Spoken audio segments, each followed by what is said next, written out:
The blood wasn't hers. That's what Petra kept telling herself as she stared at her hands under the fluorescent bathroom light, the sink running cold water that wouldn't quite wash away the crimson streaks between her fingers. She couldn't remember the last 3 hours. Couldn't remember how she got to this gas station on the edge of the city. Couldn't remember why Evelyn's necklace was clutched in her other hand, the delicate gold chain broken, one end crusted with something dark. My name is Harriet Sinclair, and I've been watching these people destroy each other for longer than any of them realize. I'm not part of their story. I don't touch their lives, don't change their fates. I'm the shadow in the corner of their vision, the observer who sees what they hide from themselves. I watch Petra unravel thread by thread, watch Evelyn sharpen her cruelty into an art form, watch Green perform his careful calculations behind those empty eyes, and watch Gray, well, Gray is something else entirely. 48 hours before the blood. The text from Evelyn came at 6:47 a.m. We need to talk about what you did. Petra stared at the message, her stomach turning to ice. What had she done? The previous night was a blur of wine and Evelyn's laughter, sharp and glittering like broken glass. They'd gone to that bar on 7th Street. Green had been there. Gray too, watching them with that unsettling half-smile. What are you talking about? Petra typed back. You know exactly what I'm talking about. Don't play innocent with me. Another message. Gray told me everything. Petra had kissed Gray the night before, she remembered that much. Outside the bar in the alley while Evelyn was inside. But Evelyn didn't care who Petra kissed. So what had Gray told her? When Evelyn called, her voice was silk over razors. Green's watch, Petra. Gray saw you take it. I didn't. I'm coming over. We're going to figure this out. Petra tore through her apartment looking for a watch she'd never taken. By the time Evelyn knocked, Petra was crying. Hey, it's okay. Evelyn's arms wrapped around her. But we should talk to Green. Straighten this out. Green lived in a converted loft that smelled like machine oil. He was waiting for them, handsome in an unsettling way. Features too symmetrical, eyes too flat. I don't care about a watch, Green said. I care about the $40 you owe me. The $40 you said you'd pay back. The shift was so sudden Petra felt dizzy. I forgot. I'm sorry. You always need something, Green said. Friends. A place to drink. Someone to listen when you cry. And we gave you all of that. But you just took. He smiled, and it was worse than his blank expression. Don't forget, gifts come with strings. And eventually someone pulls them. That night, Evelyn bought Petra drinks to make her feel better. Gray showed up around 10. What are we celebrating? He asked, sliding too close to Petra. Petra's poverty, Evelyn said and laughed. Petra asked Gray about the watch. What watch? He said innocently. You told Evelyn you saw me take Green's watch. Did I? Gray looked at Evelyn. I don't remember saying that. Evelyn shrugged. Maybe I misunderstood. Or maybe, Gray said, you just wanted Petra to think she was crazy. You like keeping her off balance, don't you? Fuck you, Gray. You've been gaslighting her for months, Gray continued. Making her doubt herself. Getting her dependent on you. And you're so innocent. You get off on watching people suffer. True. But at least I'm honest about it. Gray pulled Petra outside. In the rain, he said, she's going to destroy you. But I can help. Give me your trust. Switch sides. Tomorrow I'll show you something that'll change your mind about Evelyn. At 3 a.m. Petra received an email. A video. Evelyn and Green talking. She believes everything, Evelyn said on screen. She's not a person, she's a project. Like a rescue dog that never stops being damaged. Make her feel indebted, Green said. She'll do anything we want. Gray's going to ruin it. He'll tell her the truth just to watch everything explode. Let him. Then she won't know who to trust. Then we see how far we can push her. Before she breaks completely. A text from an unknown number. Now do you believe me? Meet me tomorrow. Noon. The bridge at Riverside Park. Gray was waiting. He showed her more. Texts, emails, screenshots of Evelyn and Green planning her destruction like a game. Why would they do this? Petra whispered. Because they're bored. Because they can. Gray leaned in. But you can fight back. Take what they care about. Destroy them. Before Petra could answer, her phone rang. Her mother panicked. The police called me. They found your name at a crime scene. There was blood. Your purse was there. Petra, what have you done? Gray took the phone and ended the call. Do you remember what you did last night? After the bar. I was home. The wine Evelyn gave you. She's been drugging you. That's why you have blackouts. Last night she gave you something stronger. Petra's phone rang. This is Detective Kellerman with the NYPD. We need you to come to the station. What's your current location? Petra looked at Gray, terror flooding through her. Gray's hand covered her phone, ending the call. Run, he said. Petra didn't run. She stood frozen on the bridge, Gray's hand still hovering near her phone. I said run, Gray repeated. No. Petra's voice was surprisingly steady. If I run, I look guilty. I need to know what happened. You think the truth will save you? Gray laughed, bitter and sharp. The truth is whatever Evelyn wants it to be. She's already written your story. Petra's phone buzzed.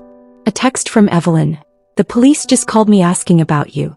What's going on? I'm scared. Another immediately after. Please tell me you're okay. The concern looked so real. So convincing. She's performing, Gray said, reading over Petra's shoulder. For the record. So when they ask her later, she can show them how worried she was. Petra called Evelyn back. Her hands weren't shaking anymore. Something had hardened inside her chest, cold and sharp. Oh my God, Petra. Evelyn's voice was frantic. What crime scene? Petra asked flatly. Silence. Then, I don't know what you're talking about. The police said my purse was at a crime scene. What? Crime scene? Petra, you're scaring me. Where are you? Answer the fucking question, Evelyn. More silence. When Evelyn spoke again, her voice had changed. Colder. You really don't remember, do you? Remember what? You came to my apartment last night. Around 2 a.m. You were covered in blood, screaming about how you'd finally done it, how you'd finally made them pay. Evelyn's words came faster now. I tried to calm you down, but you grabbed my necklace, broke it. Then you ran. I didn't know what to do, so I called Green and he... You're lying. Am I? Check your location history on your phone. Check where you were between midnight and 3 a.m. Petra's stomach dropped. With trembling fingers, she opened her phone's location services.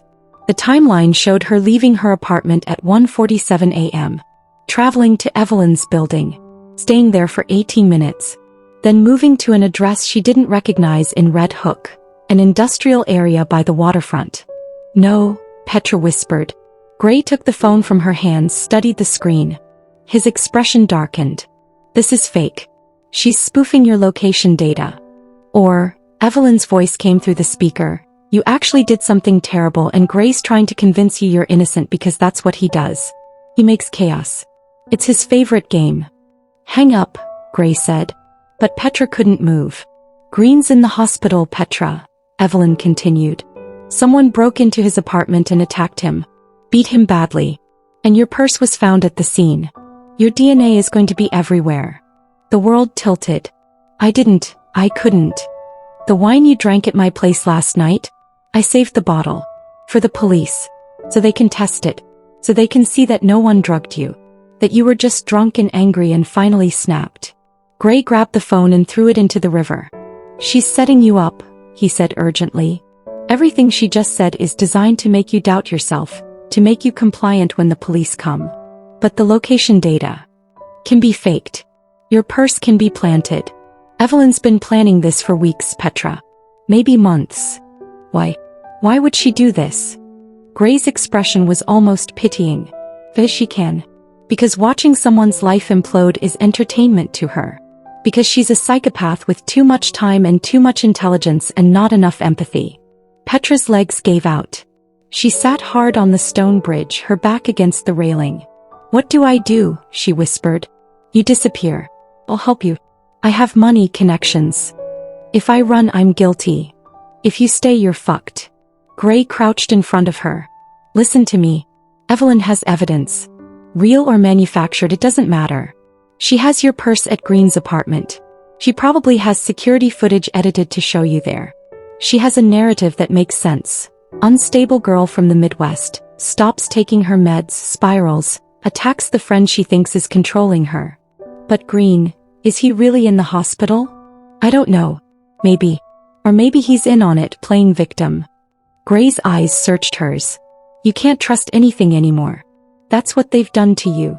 Sirens wailed in the distance, getting closer. Decide, Gray said. Right now.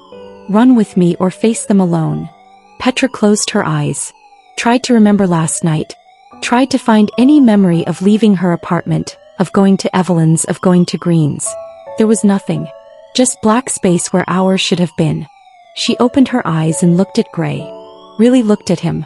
At the anticipation in his expression. The hunger barely concealed behind concern. You wanted this, she said slowly. You wanted me to be in this position. Desperate. Dependent on you. Gray's smile was slow and terrible. Maybe. But does it matter? You still need me. No. Petra stood up. I don't need anyone anymore. She started walking toward the sirens. Petra, Gray called after her. She didn't look back. Harriet Sinclair watches Petra walk toward the police cars gathering at the park entrance. Watches Gray stand alone on the bridge, something like respect flickering across his face before he disappears into the trees. And Harriet sees what's coming next.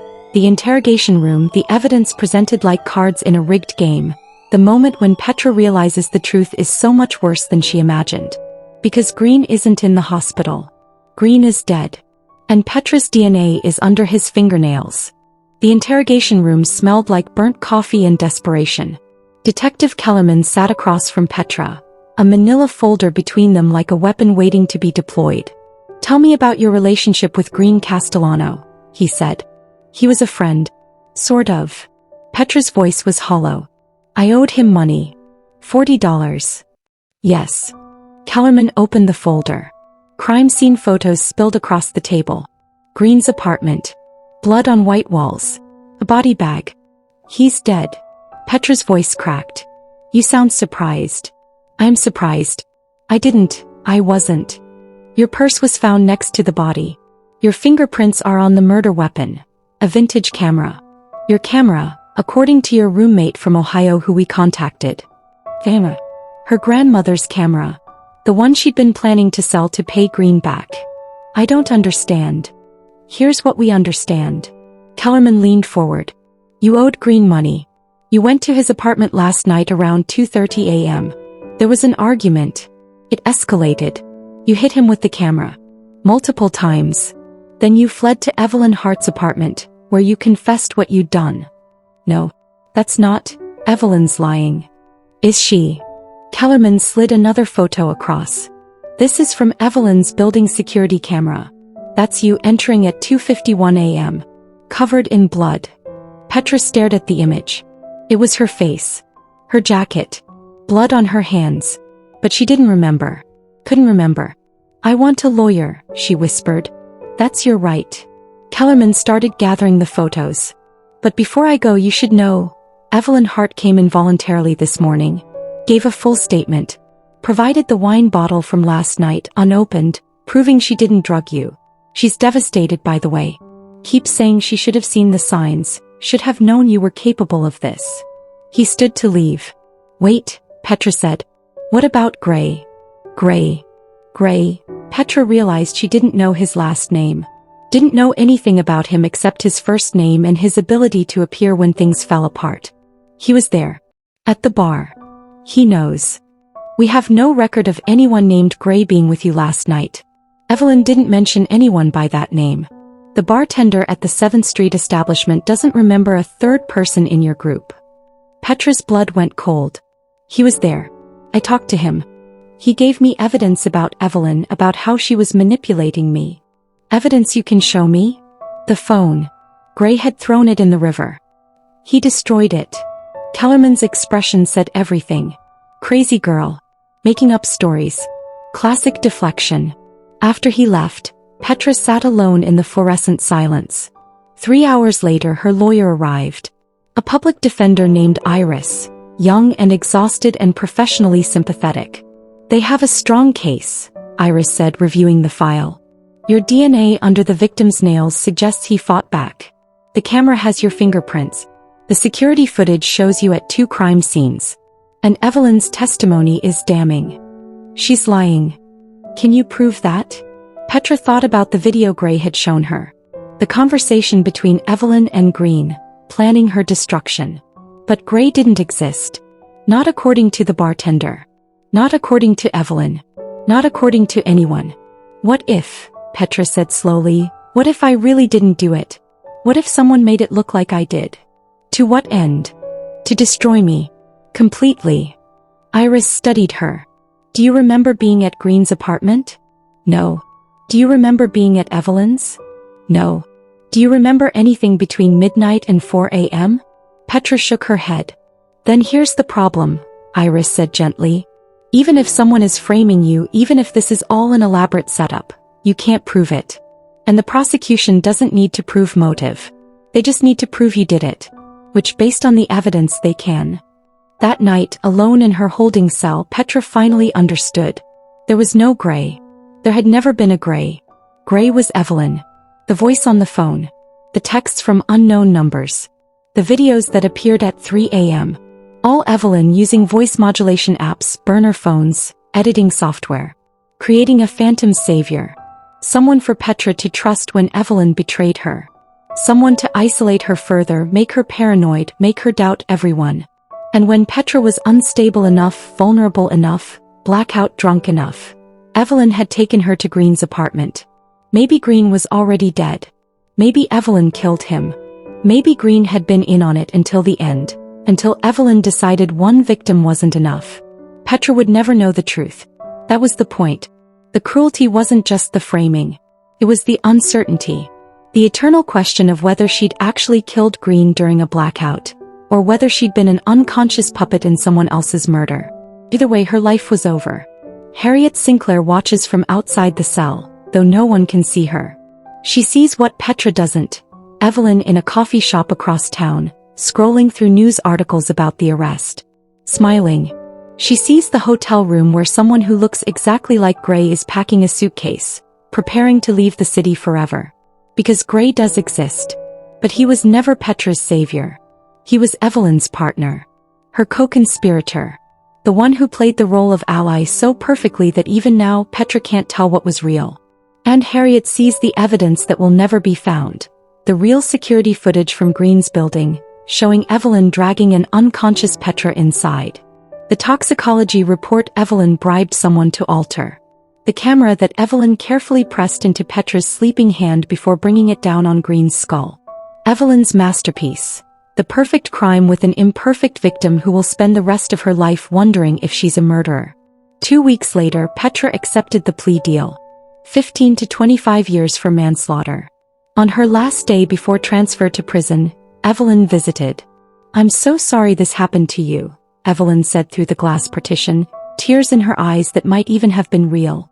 "I wish I could have saved you." Petra looked at her, this beautiful monster wearing her best friend's face. "I know what you did," Petra said quietly. "Do you?" Evelyn's tears stopped. Just for a moment her mask slipped and Petra saw the truth underneath. The hunger. The satisfaction. The pure, ecstatic joy of complete destruction. Then it was gone, replaced by sympathy again. "I hope you get the help you need," Evelyn said, standing to leave. "I really do." After she left, Petra sat in the silence. And laughed. Because she'd lied. She did remember that night. Every second of it. Had remembered since the moment Kellerman showed her the photos. Remembered Evelyn's face.